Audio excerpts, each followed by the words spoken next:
इसके लिए हमने करा क्या था, इसके लिए हमने कहा था कि यार एक काम करते हैं, हम कुछ टेक्निक्स को जॉट डाउन करते हैं कि सब्सटेंटिव की हमारे पास टेक्निक क्या है। सबसे पहली टेक्निक हमारे पास थी आइजा, और ये एक मुझे एक लाइन सिखाता है, वो लाइन से मैं अच्छे खासे प्रोसीजर, और वो लाइन इतनी जबरदस्त है कि यार किसी पॉपुलेशन में से सैंपल सेलेक्ट करना है, और जब सैंपल सेलेक्ट हो जाएंगे तो कोई ना कोई डॉक्यूमेंट इंस्पेक्ट करना है, और क्यों करना है वो हम उसके ऊपर काम कर रहे थे। सही है। अच्छा, फिर हमने कहा भाई अगली चीज सबसे इंपॉर्टेंट है हमारे पास IFRS। सही, मुझे पानी दे देना यार। सेकंड हमारे पास सबसे इंपॉर्टेंट चीज थी IFRS। तीसरी हमने कहा था हमारे पास सबसे इंपॉर्टेंट चीज थी मैनेजमेंट एक्सपर्ट या फिर ऑडिटर एक्सपर्ट। सही है। चौथी चीज हमने पढ़ी थी आइजा 540 एस्टिमेट्स। अगर एस्टिमेट्स इन्वॉल्व होते हैं तो आइजा आपसे कहता है कि आपने ये ऑडिट प्रोसीजर्स परफॉर्म करना है। ऐसा ही है मेरे भाई। अच्छा, फिर हमने लास्ट क्लास में कोई 2 घंटे किसके ऊपर काम किया था, पीपी के ऊपर काम किया था। हमने कहा था पीपी के पास हमारी एजर्शन, पहली एजर्शन होती है existence, completeness, rights and obligation. Valuation के साथ में एक और चीज लिख रहा हूं, एक्यूरेसी।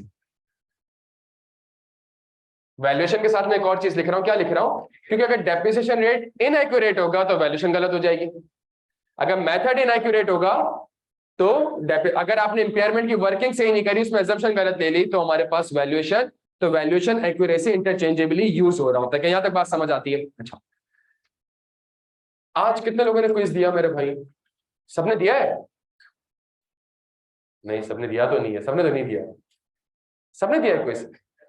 यार क्विज की अनाउंसमेंट नहीं होगी, रोज 12:45 से क्लास से 1 घंटा पहले, सवा घंटा पहले आपका क्विज मैंडेटरी है। कोई अनाउंसमेंट वगैरह नहीं होगी, कोई पोस्ट नहीं आएगा, कोई टाइम टेबल पे लिखा हुआ नहीं आ रहा होगा। ये लाजमी है कि अगले दिन, अगर कल हमारी क्लास है तो क्लास से 1 सवा घंटे मैं टाइम ग्रुप पे कम्युनिकेट कर दूंगा।